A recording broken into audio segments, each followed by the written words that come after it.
your host, Dr. Bob Lee, and you're watching Open. It's that live interactive program that brings the Bronx and New York City straight to your TV set. You can stay connected to us through social media at BronxNet TV. Leading things off, our first guests are graduates of John F. Kennedy High School. A lot of history right there. The members of the 1984 JFK Knights and City and State Championship football team. And they join us to speak about how they are commemorating 40 years of excellence. So please welcome to the show Edwin Deleon and Erik Malcolm Bishop Sr. Welcome, guys. Thank you. Ready to play? Let's go. Yeah. All right. Give us a little history. This is history. 1984. I don't think we didn't even have cell phones back then, right? Didn't have them. We still had beepers, I think, or those clam We had beepers. We had beepers. And if you had a little money, you get the big cell phone with that the hole. real heavy. Remember that? Yeah, that was a 4-watt phone. Yeah. Oh, wow. And you had to strap it on your shoulder and just carry that thing. It's like a brick. Yeah. 4 watts because we didn't have cell sites all over the place. So this phone had to be powerful enough to reach an antenna somewhere. But now they're like point something watts because there's cell sites everywhere. Gotcha. So history. 5,000 people or more at your school. Now they got them scattered all over. There's about 4 or 5 different schools in a school now. Right. But give us a little history of what it was back then. Well, basically, I wanted to go to Clinton High School because I wanted to focus baseball, football. I didn't want to worry about girls then. Yeah. Because I just wanted to put my eyes in sports. You went to the wrong spot then if you don't worry about it. So what happened that summer of 83, if I'm correct, or 82, they kind of changed up the zoning. Yeah. So I was supposed to go to Clinton.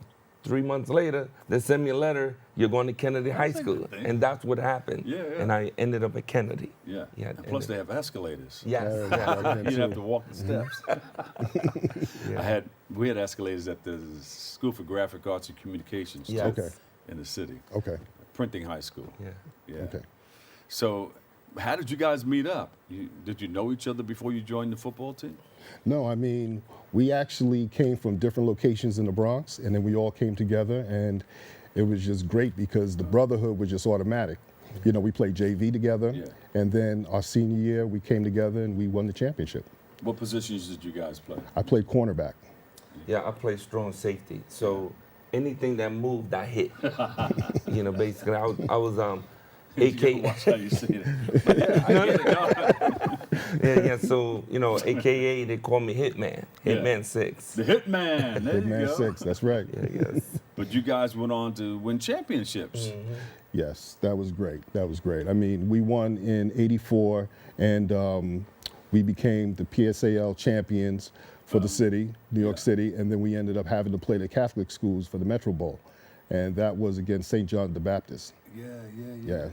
Wait a minute, and then they discontinued the Metro Bowl. Exactly. So you guys were the only ones that were like the champs. Yes. So what happened was, I think it was going into the 8th year, and the last year, they funded the Metropolitan Bowl. That's what it's called. So, you know, the first 7 years, the great teams of the Bayside Queens, Ronnie Harmon, Kevin Harmon, they went to the NFL. They couldn't beat the Catholic school. So that was historic for us to, first of all, play it and win it. So the Catholic schools were the teams to beat. That was the teams to beat. Yeah, definitely. They had all of the good players. They had more money. Yeah, more support. They recruited players. We just, you go to the school and you try out. So they recruited players. So it was a little different. Who was the coach at that time? Jerry Horwitz. Jerry Horwitz, definitely. Yeah. Did a good job. Is he still around? Yes. He's still here, but he's not, coaching anymore right now. The coach is Alex Vega. Will he'll be a part of what you guys are getting? Oh, yeah, absolutely. He's number one. Without Coach Horwitz, Jewish guy in the Bronx, and he, in a dead winter, he would wear shorts. And we would look at him like, hey, Coach, don't worry about it. He was a tough guy. People are still following in his footsteps. You see a lot of people in the wintertime wear shorts.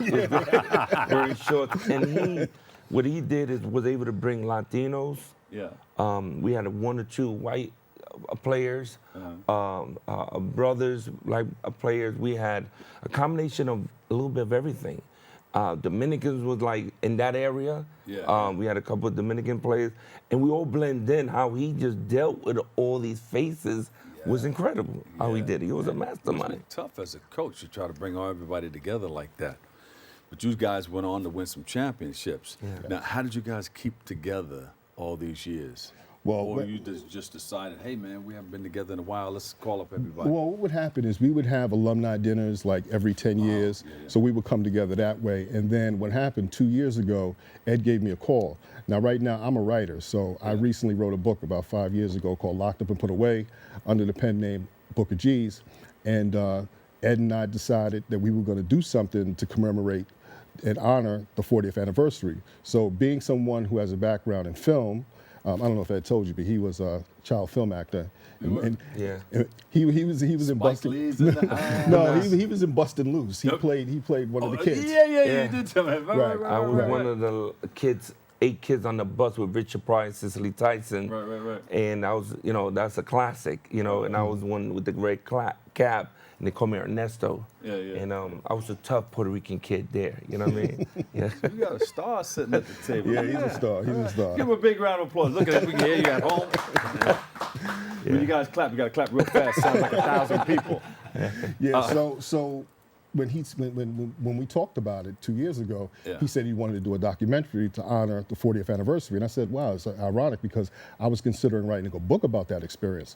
So we ended up about a year ago. Well, it started in October, and we developed a Facebook page. And the idea was to we created these hoodies, which is what we're wearing now. And we wanted to get all our teammates in the hoodies to show then and now. And the idea was to do 40 players in 40 days. And through that, we had so many people that were interested in purchasing the hoodies that actually went to the school and wanted to support, the reunion and the fact that we were doing a documentary. Yeah. And here we are now. I'm going to jump in one of those and see if I can find a phone booth and hold a phone.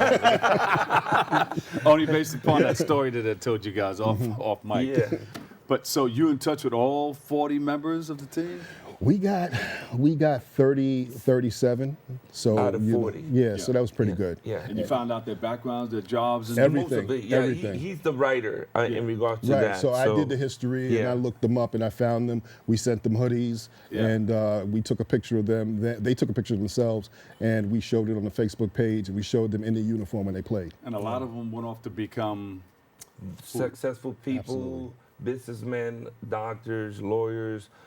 We work I work at Children's Village, a residential facility, and as a mentor, as a spiritual a leader, I'm also a chaplain, and I bring sermons and preachings for the young people at Children's Village.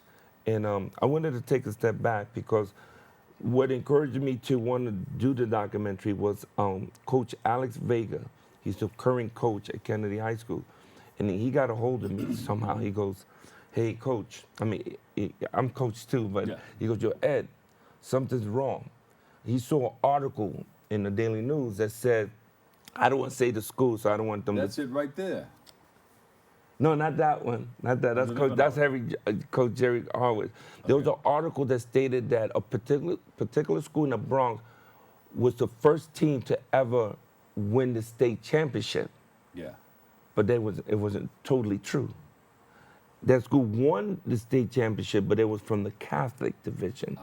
But see, we won PSAL public, and we smashed the Catholic school team. So our story is unique. Metro Bowl. The Metro Bowl. That's what made it unique. So I love any Bronx team doing well, but the point I want to make sure the story was told correctly. And that's where it encouraged me, hey, I want to do a documentary. You want to do a documentary? I said, man, I'm a former actor. I'm going to figure it out. Don't worry about it. So that's what happened, encouraged. And then that's when Erik goes, okay, cool. I'm writing a book and you do the documentary. Let's go forward. Yeah. We say, great. Put the pen to the paper. So two wonderful things are going to happen. You're going to write the book and the documentary. What's going to come first? The chicken or the egg? Most likely the documentary, but we wanted to do both at the same time. So I'm still working on it. Yeah. So it should be done. The things that you write can be a part of the documentary too.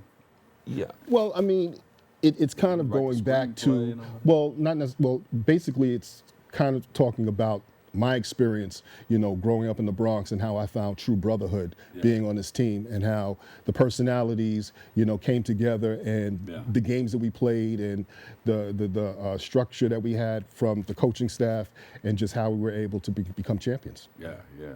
It's different, and when we started the hoodies, and then we went on Facebook tracking everyone down. When I went over to Queens and I went over to wherever it took me, the Bronx, one of the players that I played with was 1 mile away from me that I haven't seen in 40 years. It was amazing. And it was like, wow, I can't believe. And when we look at each other, it's like 40 years ago, we just hugged each other. Yeah. That's when he said the brotherhood, it was real. It was real. Camaraderie. It was real. It was real. It was real. I feel that. Yeah, it's real. So it's going to be a special thing to bring everybody back together. That feeling right there. Absolutely. And then the project that you guys are working on. Right. It's going to be a special thing for everybody. And we have a lot of support from our former teammates. Yeah. And we came together for the homecoming game against Clinton. They had like a reception for us and everything. They announced us at halftime on the field. Did you beat them? Of course we did. They had to. We was in our silence saying, y'all need to beat this team, or this will look bad. And you gave them a pep talk and everything? I think they beat them 32-0 or something like that. Whoa. It was a whooping of back in the days. It was a good whooping. Right. I mean, no disrespect to Clinton, but that was a beatdown. That's our rival. You know what I mean? That's right. Yeah, but it's funny because we met at Children's Village. Yeah. And that was before I thought about the documentary. So when we met, you was so cool because when you was on campus, you made it over to the Lands Activity Center. That's one of the recreation facility.